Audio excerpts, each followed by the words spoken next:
Hello friends, James Stevenson back with another fresh episode of Who's Hating Hard on Tesla Today?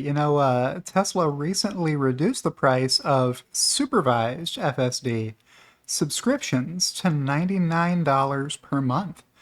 What did the short sellers have to say about that? Well, I'll show you one after I check in with my co-host Loki, who is curled up in bed sleeping, making me do all the work as usual. Before I tell you that today's hater is once again Watuzzi at Scidood on X. I'll share this tweet with you from him. Now that Tesla FSD software is available for $100 a month, I love how he rounded it up a dollar because he didn't like the psychological compelling price point of $99. I wonder how many suckers fell for the FSD will only increase in price. Elon Musk slash Tesla lie from 22 to 23 and paid $15,000 up front for this non-transferable level 2 software. With 100% use, it's 12.5 years to break even. So he got 65 likes on this. I replied, what kind of idiot would buy a house?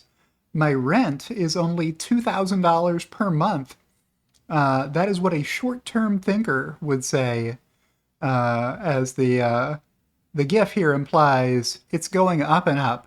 So today's price for supervised FSD beta is $99 per month. What did I emphasize when I rephrased it that way? It's today's price that could go up in the future.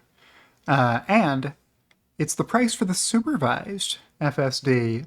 Here's the reply from Watuzzi. Yeah, except the $2,000 per month just got halved to $1,000 per month for a supposedly upgraded house. Also, seeing that the house prices are also dropping, why would anyone in their right mind buy? It is the supervised version of FSD that is currently $99 per month.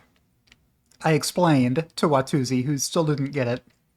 Stay tuned for Tesla's 8.8 presentation to perhaps learn what the driverless FSD monthly subscription rate will be. It could be different. There could be more than one subscription plan, one for supervised and one for driverless. Those who purchased FSD will get the driverless version when it releases. Is there a benefit to buying up front?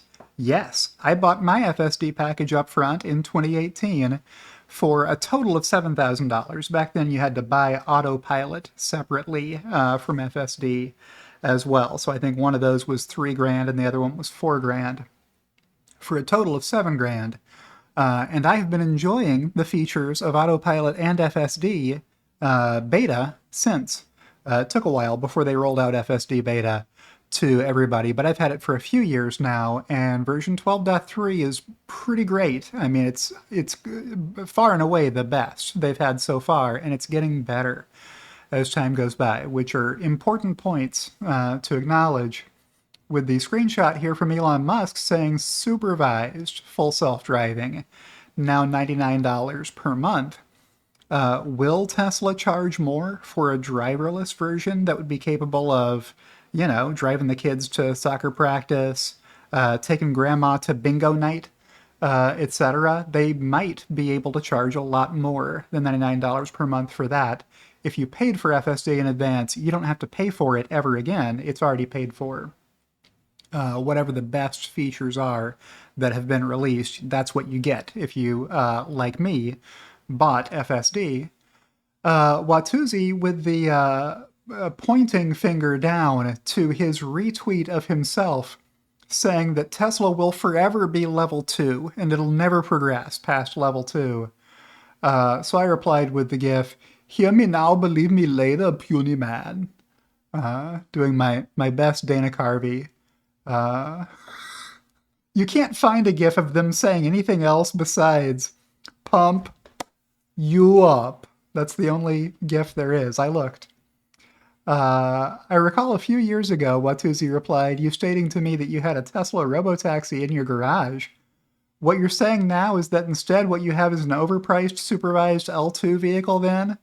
I still have that Robotaxi in my garage. It still drives me supervised everywhere I go. No matter how good the software gets, I never have to pay for it. When it's capable of driverless ride sharing, I'll do it. and then you can try explaining to me how my car isn't a robotaxi. That'll be a lot of fun when I'm able to send my Model 3 out to pick up people, take them wherever they want to go, collect fares, and come back. And then I'll get to ask Watuzzi at Scidood, hey, if my car isn't a robotaxi, what is it? Supervised, he replied, is not anywhere in the definition of what is a robotaxi, but I guess you can make believe what you want. Meanwhile, reality states that Tesla has only filed a total of 12.2 autonomous miles in the last 5 years within a US DMV. So that's not the figure of merit, Watuzzi. That's the amount of training data being fed into the neural net is what matters. And we know that number is over 1 billion miles, not 12 miles. So my reply is, what do you call a computer before it has run any processing cycles? That's my riddle. What do you call a computer before it has run any processing cycles? Answer, you call it a computer. It's okay to call something a computer even if it has performed no compute. What's the obvious corollary to this? It's okay to call something a robotaxi before it has completed its first fare. My car has already driven me with no interventions from point A to point B, wherever I wanted to go, many times. That's not just true since version 12.3 either, but it's happening more often on version 12.3. Not sure what point you're trying to express with those roundabout statements. Watuzzi either lied or he's actually that thick that he doesn't understand the point that I'm making. If we just stick to the facts, Tesla has no vehicles capable of driving without someone at the wheel, and based on regulatory permitting, they have no vehicles in development to do so either, period. You have misapprehended the facts, I replied. Tesla has 6 models capable of driving without someone at the wheel, and they are the 6 models currently being sold. I'm including Semi, along with the sexy lineup plus Cybertruck in my count of 6 vehicles that have hardware 2 or better hardware on them. That's the hardware you need with the FSD chip, making it, I guess, hardware 2.5 or better for full self-driving. Watuzzi says, can you point to me to where what you're stating is officially documented? I see that you're circling back to 3 years ago with a robotaxi in your garage. It isn't healthy to make up your own self-supporting facts that aren't in sync with reality. It is officially documented here. You're almost 8 years late to the party, pal. Get in sync with reality. And I linked here to Tesla's blog post from October of 2016. All Tesla cars being produced now have full self-driving hardware, and it is the hardware and not the software that matters when determining whether something is a robotaxi or not.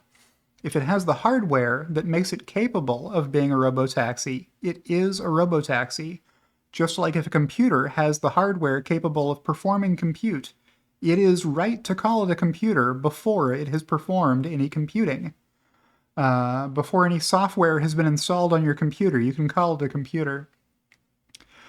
Surely Dai Trader at CharlieDay_TRD replied, how many paid robotaxi rides does Tesla have? And I replied, might be asking the wrong question. To which Charlie replied, do you have an answer? Yes, my answer is, how many paid robotaxi rides will Tesla have? Is the question more pertinent to a savvy investor? Investors look forward, not backward, and they ask questions like, what will the future cash flows be? And if I discount those cash flows back to the present day, how much is the present value of this investment? And is this investment undervalued today relative to the future cash flows it will be generating? No, it's the question I'm asking to someone saying they have a Tesla-branded robotaxi at their convenience, to which I replied pedagogically, how many pilotless fares have airlines collected from passengers? Now, not everybody knows this, but it's true. Commercial airline flights are almost entirely on autopilot. So autopilot in airlines has gotten very good, and there's very little manual work that pilots need to do, moving the flight stick around, moving the throttle around anymore. That used to be the case, and every pilot can still fly the plane manually if required to, of course. But for the overwhelming majority of commercial airline flights worldwide, almost all of the flying is being done by the computer, including takeoff and landing. So, my question, how many pilotless fares have airlines collected from passengers? The Tesla Q answer to this would be, well, 0. Therefore, there is no such thing as autopilot on aircraft. If it's supervised, it doesn't count, is Tesla Q's position on this argument. They are digging their heels in that as long as there's a pilot in the aircraft, the software doesn't matter. It's okay to pretend that the plane isn't flying itself as long as someone is supervising it. And that is Who's Hating Hard on Tesla today. It is Charlie Daytrader and Watuzzi at Scidood. Hating hard on Tesla today. I will check back in with Loki, who is still curled up in bed, and not doing a whole lot to add to this video's appeal. But if you liked today's video, don't forget to click the like button. A lot of people forget to do that, and it helps other people find this video who are like you and might like it if you like the video. So you can subscribe to me by reading the details in the video description or on my profile on X, depending on where you're watching the video. And a special shout out to my 2 executive producers, as always, Kathy Kitchler and Rebellionaire.com. Thank you very much, and I'll see you in the next one.